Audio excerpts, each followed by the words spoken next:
Hello everyone, this is Rick with XYZ Modeling and Graphics, coming to you with month number 7. Thank you very much for joining me today. I apologize for the lateness of this video. It is summertime in Alaska and my day job requires me to put in more hours, so it's been harder to find time to do these videos. However, I do have month 8 and 9 as well, so I will be getting those videos created and put out there in short order, hopefully before the end of the month, so bear with me if you don't mind. Also, be sure to stick around at the end of this video. I am starting the painting process, so I'll be showing or demonstrating a couple of techniques that I like to use, and we'll discuss the direction I'm going to go with this paint job. I don't think I'm going to stick with the red 5 design. I might either do something custom or model it after another ship that was in the series. So we'll see how that goes. But for now, we'll be just focusing mainly on the base colors. So here we are with issue number 25. We're just going to go zoom straight to the build. Today we're looking at the lower port engine assembly. And this is all reminiscent of my earlier issues. Not a whole lot of difference between them. We're going to be adding the greebly details to the outside of the engine cowling. But before we do that, we must put together this internal engine piece that will be completely hidden by the cowling that sort of sandwiches together to completely disguise this part. So we're going to go ahead and do that. I'm using CA glue here to make sure these pieces stay in place.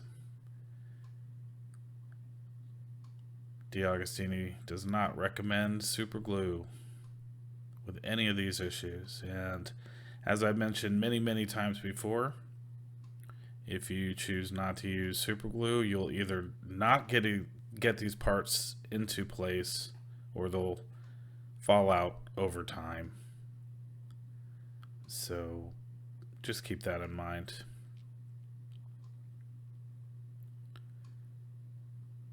Lots of little details here to put on. I apologize for my camera angle here. I've had a few criticisms on comments, which are fine. I just don't really have a better camera angle to choose from in order to get these shots. But to clearly get these shots, my camera is now I wouldn't say it totally cheap, but it's one of the cheaper DVD cameras that you can buy, and it can only do so much. I'm only willing to do so much. When I first created these videos, it wasn't necessarily intended to be, hey, let me hold your hand through this whole process, but more of a reaction and review of the model. And of course, I am talking about some of the difficulties I'm having along the way and trying to describe, or to try to help you avoid any pitfalls that might be looming around the corner with these pieces. But it was never really intended to be a step-by-step, get in there with the fine detail type video. It just wasn't, and if that isn't what you're looking for, then I'm sorry. Sorry, it isn't that way. I believe the D'Agostini website has that type of video where it really gets in there and shows you every little step of the way.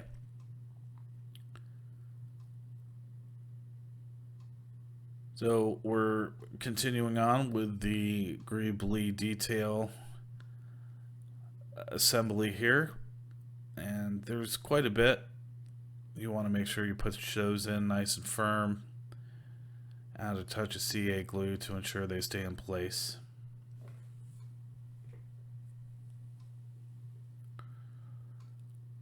So another criticism I received was that I shouldn't be speeding up these videos, because then I guess further details lost, and I would be fine with that, but I'm not sure the majority of you would, because these videos would be over an hour long, and I don't think I'm interesting enough to hold anyone's attention that long.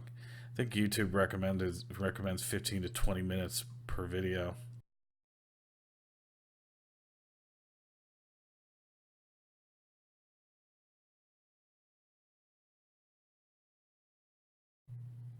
As far as close-up pictures are concerned, the final assembly piece at the end of each video will have to do. So let's go ahead and get started with issue number 26. So we're going to go ahead and zoom straight to the build portion of this video.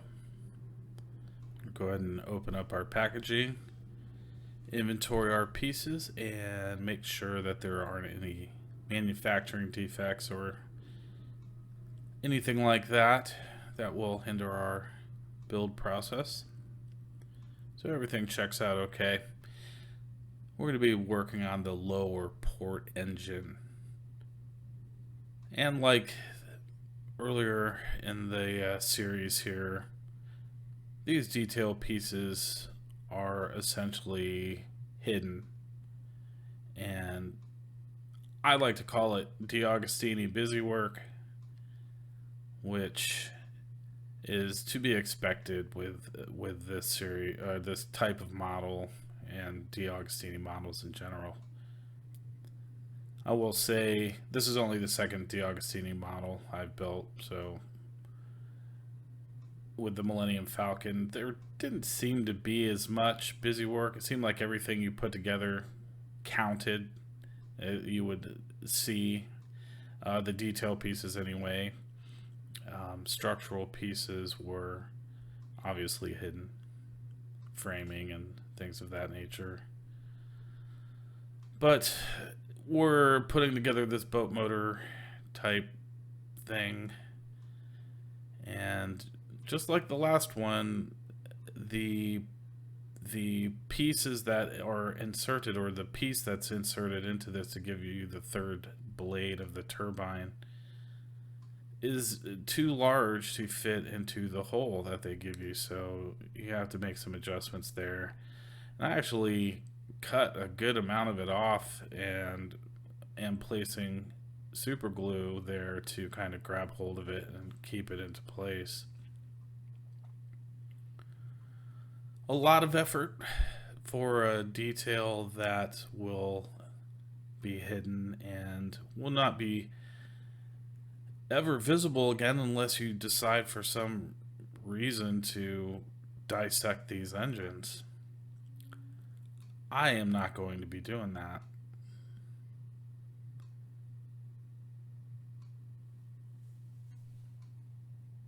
And as you can see, this one little blade piece is just giving me all kinds of trouble. But it eventually gets where I need it to be, and I will set it to the side for it to dry, for the glue to dry. So the next part of this is to insert that turbine piece into the second half of the engine. And with this one, it doesn't seem to be fitting as well as the first one did. But I am adding some CA glue there to ensure that piece sets firmly in place. So if you intend to put this piece in there, and I do believe that if you completely skip this part of the process, it would make no difference in the end result.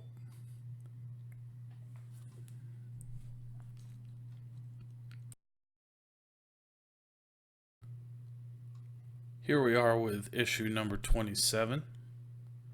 I'm going to go ahead and zoom straight to the build. We're going to be continuing on with the lower port engine, adding additional details and wiring for the LED. So first of all, we're going to be adding some more greeblies to the outside of this casing. And all these parts count, you know, they're all going to be visible. And so careful attention needs to be paid to the placement of these detail parts. More greeblies, more greeblies.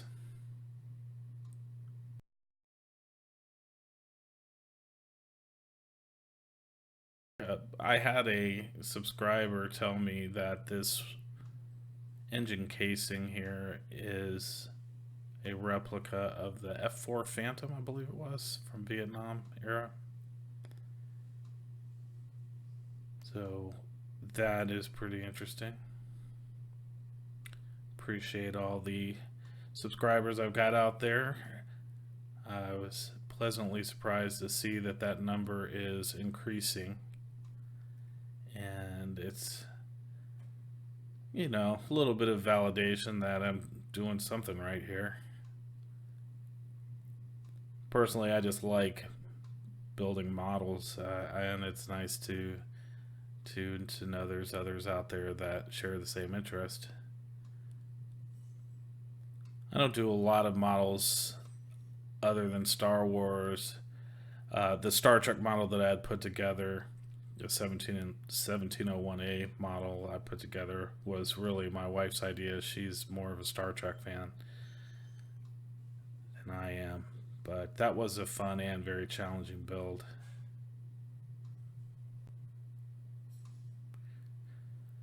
So with these greeblies, like before, I'm adding a little bit of CA glue to the greebly parts to ensure they stay in place. Next, we're going to be putting together the laser generator assembly. Oh, correction, no, we're working on the exhaust port right now for the engine. Little clear plastic piece goes in there, and little detail to where when the red engine light lights up, you got a nice little detail piece inside there, which is pretty nice actually. Not too difficult. This pushes into place. I didn't even because we're going to be compressing this to the engine portion of it, and that would be pressing up against the clear plastic, I decided not to glue that part. It will be held in place by the remainder of the engine.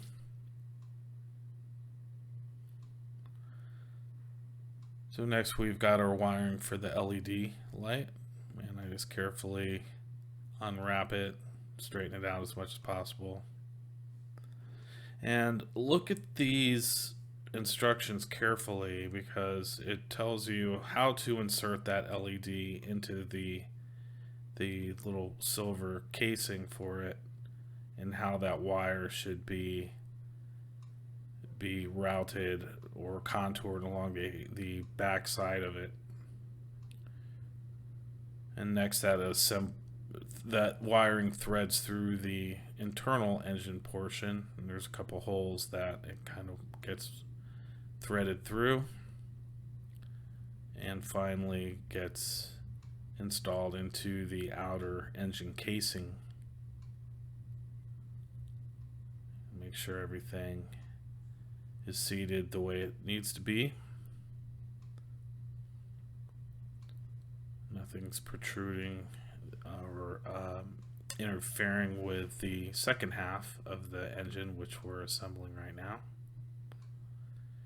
You got to kind of massage these parts to make sure that they stay in place properly. But once you do, you slip on the engine exhaust and the little friction part on the opposite end that holds the entire assembly in place.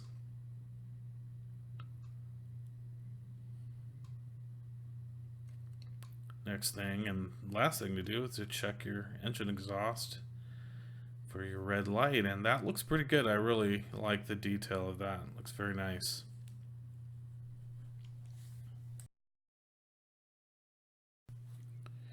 Here we are with the last issue of month 7, issue number 28. I'm going to go ahead and open our packaging, ensuring all parts and pieces are present and accounted for and no damage to the pieces. We're also going to be receiving some screws here. We've got 4 different sizes this time, the X2, X3, X4, and X5. So best thing to do in that case is to find some kind of organizer or small bowl, whatever, and separate those screws out according to the sizes that are indicated. Now we're going to be assembling the wing right now, and we're just using a few screws to make that happen. So we're making sure that we're placing all these screws in the correct position according to how the magazine describes it. We believe we're starting out with the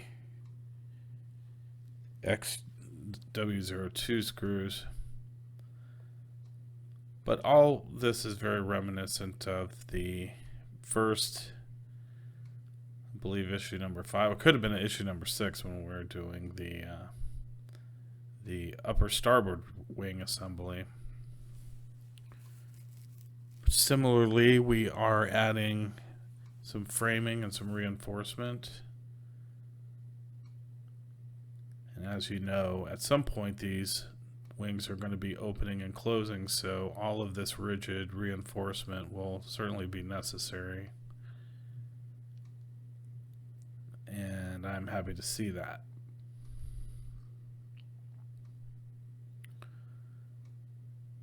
Again, we know we're dealing with a lot of screws, a little different screw sizes, so just ensure that you have your containers properly labeled with the proper screw size or the screw description. I'm not sure those numbers have anything to do necessarily with the size or the length of the screw, but possibly the type of screw. Still haven't gotten to the bottom of that. Maybe one of you guys out there knows. Irregardless, you should keep those pieces separated so you can go right to them as they're called for in the magazine. So we're tightening everything down here, and the framing, as usual, is spot on. We're looking really good there. And it's important to remember to make sure everything is tightened down as well as you can.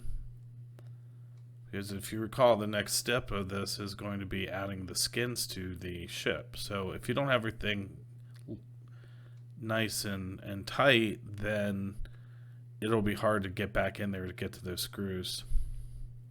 And these are really important too, because you want to make sure that wing, that separate wing from the mount there, is all flush and horizontal there. You don't want there to be any sagging, because this is your one shot to get to these screwdrivers, or correction, screws, before you apply the skin, the outer skin, to the wing. Here we are with another LED wiring set here. You want to get that as nice and straight as you possibly can. This will be for our laser cannons. And this is just an electrical jumper. There's no actual LED attached to this, so the LED wiring that you have connected to your cannon will eventually connect to this point. But we're just extending it out through the wing and making sure, working right to left, that you're anchoring the wire to all the possible friction points along the way, and keep that nice and clean. And I am using my tweezers here to assist me with that, because it's a tight little work area there, so my fat fingers just aren't working out. And lastly, you just want to make sure the end of this wiring protrudes from the portion of the wing that the magazine describes and nowhere else, because anywhere else would certainly interfere with any additional pieces that will be attached to the ship. So here we are with the final piece, or a final assembly of the wing. I'm sure next month we'll be looking at the outer skins and to complete that assembly. All right, thanks for sticking around. Let's talk about painting today. So I'm going to go with the AS16 Tamiya paint as my base color. This was recommended by Steve Dimzo. And we are going to be working, or I'm going to be working on the completed upper starboard wing. And I taken a look at this, and I might just mask off the exhaust and the thrust nozzle portion of the engine. As you can see, the paint job that comes with this model, it's respectable. It definitely can use some help. I did decide not to necessarily go with the Red 5 Starfighter look, so I'm going to be making some changes along the way. Another item I used is the Gorilla Super Glue gel, and I will explain why I needed that in here in just a moment. So to begin with, I'm masking off the entry or the thrust nozzle and the exhaust portion of the engine. So I may keep those colors, I may just weather them up. At this point, I don't know. But for now, I'm just going to leave those alone. I like to use blue painter's tape because they make pretty clean lines. So my first application here is the flat black Rust-Oleum paint. And this will do some light blocking and place a pretty decent undercoat. Next will be the Tamiya Fine Primer, and you want to get both sides of that wing. And I'm just doing just a light application. They're not too heavy with the primer. And then finally I finish it off with the AS16. And this is the base color that was recommended by Steve Dimzo when he promoted this model. This is the closest to the base color that they used in the original trilogy movies. So here we are with the masking removed. This is what my wing looks like currently without any markings on it from DeAugustini, or their version of what the Red 5 marking should be. So we basically created a blank canvas here, which is gonna be fun. Like I said, I probably won't go with the Red 5. I'm thinking something a little bit different. It's not a studio scale model, so there's no need for me to try to make it identical to any other model. I did find this one. This is a green X-Wing that kind of caught my eye. I like the kind of brushed steel look to it too, so I might do something along that line, but we'll see. We'll see how it goes. Like I said, you know, when you paint your model, you know, think it through. The factory paint job is respectable. I mean, if you want to keep it looking like Luke's X-Wing, you know, you may not even want to bother painting it. But if you're feeling adventurous, and to me that's most of the fun of building models, is you know, doing the paint job and really making it your own. That's always something that kind of makes me feel good when I complete a project. So I hope that inspires some of you guys. If you have any questions, just let me know. If you're painting, just make sure you're in a well-ventilated area, and have fun modeling. See you next time.